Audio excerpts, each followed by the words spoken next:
중동은 약 10배에서 12배 정도. 뭐 12배 올랐네 뭐. 아, 그럼요. 올랐어요. 올랐지만 네. 그때 당시 내가 어떤 선택을 했느냐에 따라서 이렇게 다른 결과가 나왔다는 거예요. 안녕하세요. 네, 안녕하세요. 네. 또 이번에도 불러주셔서 너무나도 감사합니다. 네, 감사합니다. 오늘도 옷이 화사합니다. 아, 네, 이런 봄옷입니다. 날씨, 봄옷. 이런 날씨일수록 조금 더 화사하게 다녀야 됩니다. 네. 오늘은 조금 더 부천에 대해서 이야기를 해보려고 합니다. 이 부천은 30년이나 된 중동 신도시입니다. 근데 중동 신도시 알아? 라고 제 친구들한테 물어보면은 네. 어떤 반응을 하는지 아세요? 뭐래요? 거기 두바이 신도시야? 뭐 아랍 신도시야? 아, 그게 언제적 농담이야. 근데 그 이야기를 아직도 해요. 아. 이 중동 신도시가 일기 신도시였잖아요. 그렇죠. 예. 1989년도에 그때 일기 신도시를 이제 했는데 분당, 일산, 중동, 평촌, 삼본 우리 분당하고 일산, 평촌은 다 아는데 제 또래 20대, 30대들은 중동 하면은 몰라요. 모르시죠. 심지어 부천 살아라고 해도 거기 인천 아니야? 이럴 정도로 이랬던 중동 신도시가 네. 아, 일기 신도시 진짜 살기 좋은 곳인데 네임드가 정말 이 네임드 값을 못 하고 있는 곳이에요. 이 중동 신도시가. 그러네요. 네. 그래서 제가 이걸 갖고 왔어요. 기억나실지 모르겠어요. 부천 신도시랑 함께 일기 신도시가 분양했을 당시의 분양가거든요. 좋네요. 네. 처음 분당, 평촌, 삼본, 중동, 일산 뭐 사실은 지금 보면은 평당가가 거기서 거기에요. 그렇게 막 엄청 어디가 비싸거나 하지도 않았어요. 지금 보면은 평당 분양가가 150만 원이잖아요. 분양가 자체가 5,100에서 6,800만 원. 그렇죠. 이 지금 30년 전 분양가가 지금의 평당가로 이렇게 얘기를 하잖아요. 보통. 그러네, 딱 그러네. 그렇죠. 딱 그러네. 그렇게 돼요. 지금 그래서 현재 옆에 있는 우측에 있는 표는 지금의 순이에요. 지금도 분당이 역시나 1위고요. 네. 그래서 15억에서 20억대로 형성이 됐고 평촌 3번도 마찬가지로 현재 10억, 11억 그리고 7억, 6억, 7억. 근데 일산이 제일 분양가가 낮았었어요. 30년 전에. 강북이어서 한강에서 북한 가까워서. 근데 지금은 중동보다 조금 더 비싼 곳이 됐어요. 그래요? 네. 중동보다 조금 더 비싸서 중동은 5억대에서 6억대가 평균인데 물론 이제 선도지구나 좀 전철역 가까운 곳은 7억대 이상 하고 힐스테이트나 푸르지오 같은 경우는 10억대 이상까지 가는 경우들도 있지만 네. 지금 구축의 평균 금액들이 5억에서 6억대예요. 그래서 제가 지금 이 보여드리는 표는 그냥 단지 표가 아니라 누군가의 인생을 바꿔놓은 한 장의 표인 거죠. 일기 신도시 이때 30년 전 우리 부모님이 분당을 선택했느냐 아니면 일산, 중동을 선택했느냐에 따라서 이 금액 자체가 완전히 달라지는 거예요. 중동은 약 10배에서 12배 정도. 뭐 12배 올랐네 뭐. 아, 그럼요. 올랐어요. 올랐지만 네. 그때 당시 내가 어떤 선택을 했느냐에 따라서 이렇게 다른 결과가 나왔다는 거예요. 정말 살기도 좋고 너무 빠질 거 없이 훌륭한 곳이거든요. 그렇죠. 네. 빠질 거 없죠. 근데 왜 그럴까? 왜 이런 차이가 있을까 하면 진짜 이게 이런 얘기 분명히 저희 지금 채팅창에 부천 얘기한다고 아마 쓸까 말까 하셨던 분도 계실 거예요. 있을 거예요. 네. 무조건 부천 얘기하면 거기 이부망천이에요 라고 하시는 분 계실 텐데 네. 이거는 과거에 뭐 한 정치인의 발언에 의해서 이렇게 된 건 것 같아요. 네네. 이혼하면 부천, 망하면 인천. 그것 때문에가 아니라 부천의 지리적 특성을 봐도 진짜 매우 위치 하나는 끝내주거든요. 그렇죠. 부천 네. 되게 좋아요. 평지에다가 교통망도 되게 편리한 편이고. 네, 맞아요. 교통망을 조금 살펴볼게요. 이 부천 중동 신도시를 어딘지 잘 모르시는 분이 계실 수도 있으니까. 네. 우선은 1호선이 지나가죠. 지하철 노선으로. 네. 지하철 노선으로 1호선이 지나가는데 네. 부평, 부계, 송내, 중동으로 지나가는데 상행선으로 가면은 뭐 용산, 영등포, 용산, 서울역 그리고 시청까지 단 한 30분, 40분 그렇죠, 내로 그렇죠. 갈 예. 수 있는 곳이고요. 많은 인구 유입이 이 1호선 하나로 부천에도 큰 영향을 끼쳤고요. 그렇겠죠. 네. 그리고 가장 큰 이슈가 됐던 거는 2012년도에 7호선 개통이죠. 이게 대박이었죠. 네. 이게 이 대박이었어요. 7호선 개통은 그냥 우리 부천시청역에서 타서 뭐 고터까지 뭐 46분 이게 환승 없이잖아요. 지금 현재 성남역에서 가정 루원시티랑 청라까지도 연장을 하고 네, 있거든요. 그렇죠. 2027년도에 개통이라고 하는데 이제 청라와 가정동에서도 꽉꽉 채워서 또 올 거예요. 강남까지. 그렇죠. 맞습니다. 그러면은 조금 부천 분들은 처음엔 조금 빨리 앉아서 갈 수 있었는데 이제 청라에서 타고 들어오면은 조금 더 서 있다가 나중에 앉아서 갈 수 있는, 그래도 이 환승 없이 간다는 게 매우 혁명적인 거죠. 그리고 또 이 부천에는 지금 여기 외곽 순환도로와 경인 고속도로가 그냥 십자로 동서남북으로 되어 있잖아요. 그렇죠. 동서남북 이 십자 사이에 딱 껴있는 부천이에요. 그래서 이 부천 서울 출퇴근하시는 분들에게 거의 이 동맥가도 같다고 해야 될까요? 그러네요. 네네. 정말 우리에게 없어서는 안 되는 혈관 같은 거죠. 산소와 영양소를 충분히 줘야 되는 그런 노선이 이렇게 존재하는 곳이 여기 부천입니다. 그러네요. 그래서 지리적 특성도 매우 훌륭하고 그리고 여기 상업시설들도 잘 되어 있잖아요. 그러네요. 이마트, 백화점 너무 좋은 곳인데 네. 왜 이렇게 아쉽게 이런 얘기들이 나올까? 저는 너무 궁금하더라고요. 또 많은 사람들이 중동과 상동이 같이 일기 신도시인 줄 알아요. 중동과 상동의 비교가 조금 힘드신 이유가 있는데 네. 처음에 일기 신도시, 중동 신도시를 할 때 1단지부터 19단지까지 있었거든요. 그렇죠.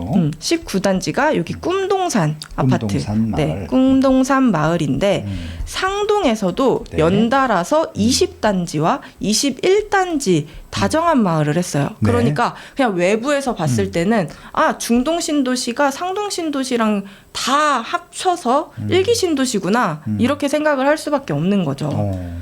근데 이제 중동과 상동 했을 때 어디가 조금 더 좋을까요? 뭐 저기 상동은 좀 더 새 거니까 아파트는 상동이 더 좋지 않을까? 맞아요. 조금 더 이 10년이라는 10년이면서 것도 완전히 굉장히 그쵸, 크거든요. 그쵸. 크기도 하고 네. 또 이 상동 신도시는 말씀하신 대로 10년 후에 지어진 거기 때문에 네네. 중동 신도시는 거의 투베이 구조예요. 투베이 구조라는 게 안방과 거실. 이제 남양 배치로 되어 있는 거예요. 두 군데만 투베이로. 근데 3베이 구조예요. 상동은 조금 더 신축가 됐기 때문에 그 사이에서는 3베이라는 건 이제 뭐 거실, 안방, 방 또는 뭐 안방, 거실, 방 이렇게 세 개가 연달아서 3베이 구조. 또는 이 상동역에는 상동역 주변 단지들에는 네. 지하 주차장에서 연결되는 단지도 몇 세대가 있어요. 몇 개 정도. 그 엘리베이터 홀이랑 지하 주차장 연결됐다고요? 네, 몇 개 정도. 아주 극소수기는 한데 몇 개 단지가 재건축 안 해도 될 것 같은데. 네, 그래도 재건축들을 원하기는 하죠. 이분들은 지금. 네, 엘리베이터 바로 연결되는 게 아니라 그 계단으로 이제 올라와가지고. 계단으로. 오케이. 근데 이제 바깥으로 나가는 게 아니라 그 같은 동으로 올라갈 수 있는 단지가 있어요. 그리고 또 상동하면은 그 상업시설이 경인 지역 내에서 학원가가 굉장히 잘 되어 있는 곳이에요. 학원가 그 호객노노에서도 보시면은 네. 여기에 있는 상동역 주변에 학원가가 거의 한 엄청 가득 채워져 있거든요. 그리고 과거에 송도가 생기기 전에는 이 상동역 학원가가 더 최고였었던 곳이거든요. 그래서 여기 상일 초등학교, 상동 중학교, 상일 중학교는 지금 계속 자사고도 보내고 특목고도 보내고 정말 좋은 학군들을 보내고 있는 곳이 여기 상동 쪽이에요. 그래서 상동과 중동을 또 약간 이렇게 비교를 하게 되는 거예요. 그렇죠. 같은 신도시 내에 거의 비슷하게 형성이 된 곳이고 지리적으로도 비슷한 곳인데 상동이 조금 더 신도시가 아닌데도 불구하고 조금 더 지리적 특성상 형성이 더 잘 되어 있는 것으로 보여지더라고요. 그래서 이 중동이 이 상동과 중동을 조금 많은 사람들이 일기 신도시다 보니까 관심을 가졌었는데 네. 이때 혹시 아실지 모르겠어요. 2016년도, 17년도에 이 표가 어떤 표인지 아실까요? 갭 투자 비율을 갖고 온 거거든요. 갭이 차이가 2,500, 네. 1,500, 1,617 이렇게 맞아요. 됐다는 얘기죠.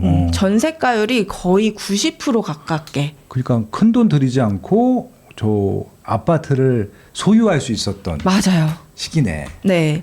이때 정말 이 부천 하면은 그냥 갭 투자의 성지라고 할 수도 있었거든요. 그러니까 중동 신도시는 진짜 1,000만 원, 2천만 원 줘놓으면은 그냥 아파트 한 채씩 척척 사던 시기였다. 그렇죠. 그리고 이때 또 어떤 게 있었냐면 뭐 취득세 중과 뭐 전혀 없었죠.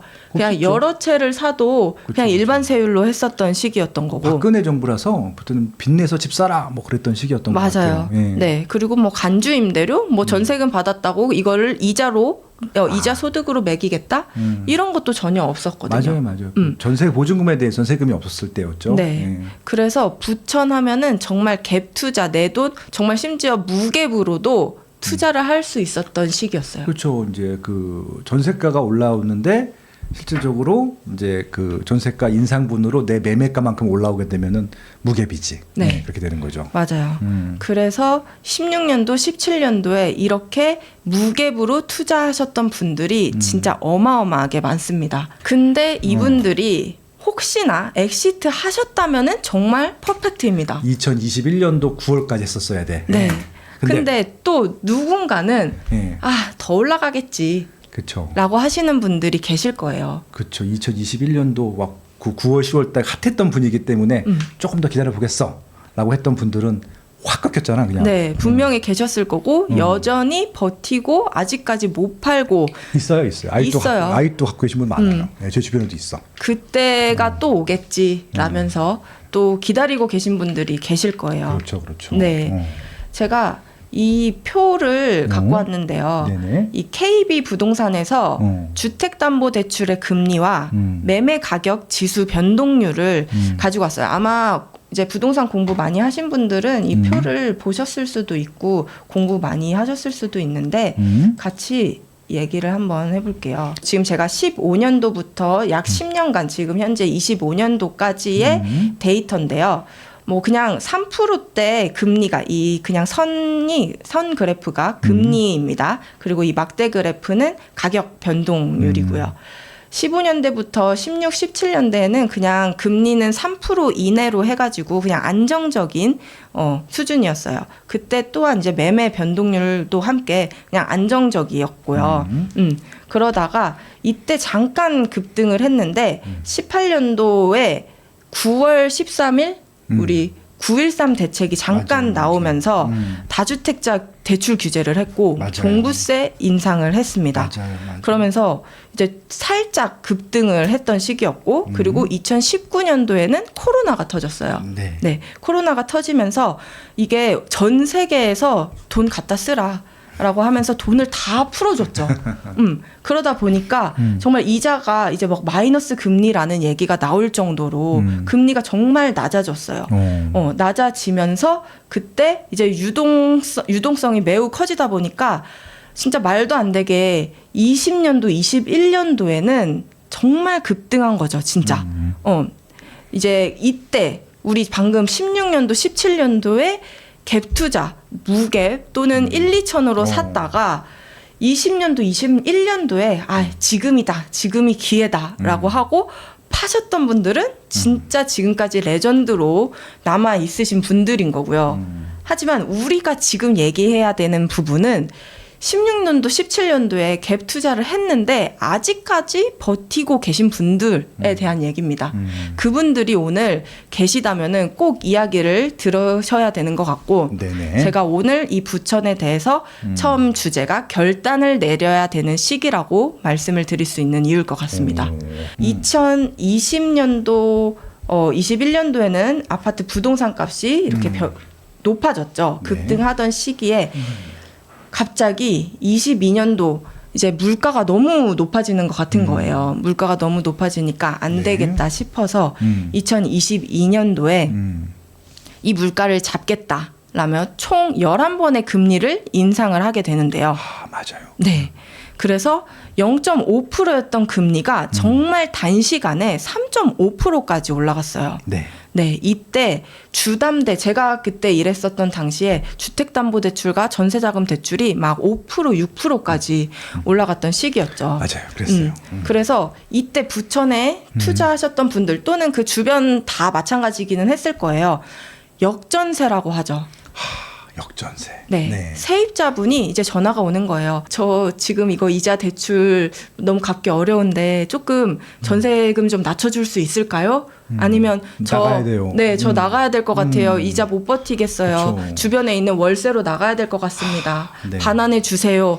이런 분들이 막 생기면서 맞아요. 이분들이 그냥 어떻게 해야겠어요. 갭으로 내가 사놨는데 지금 당장 나 또한 대출 받아서 내줄 수 있는 돈이 없거든요. 그렇죠. 그러면서 22년도 이렇게 급폭락했던 시기는 그때 이런 분들이 막 던지신 거예요. 나 조금 더 올라갔으니까 기다려야지 했는데 막 이렇게 세입자분들이 금리가 너무 높아서 못 버티겠다라고 해서 막 매매를 하게 되는 거죠. 그렇죠. 매도 물건들이 막 금매들이 싸게 나오면서 이런 급 하락 시장이 나타나게 되는 겁니다.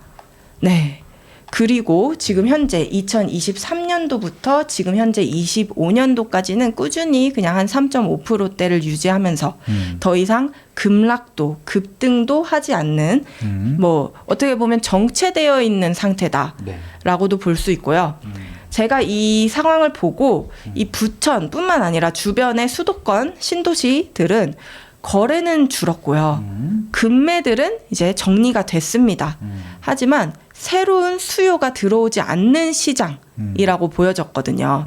지금 이 부천도 마찬가지라고 보여지는데 부천도 지금 이 시장을 지금 똑같이 마주한 시장이라고 보여졌습니다. 누구도 가르쳐 주지 않지만 꼭 해야 하는 일. 나에게 가장 가까이 있지만 멀게만 느껴지는 일. 남들보다 빠르게 시작하는 것이 유리한 일. 내가 하고 있는 일은 내 집 마련과 투자입니다.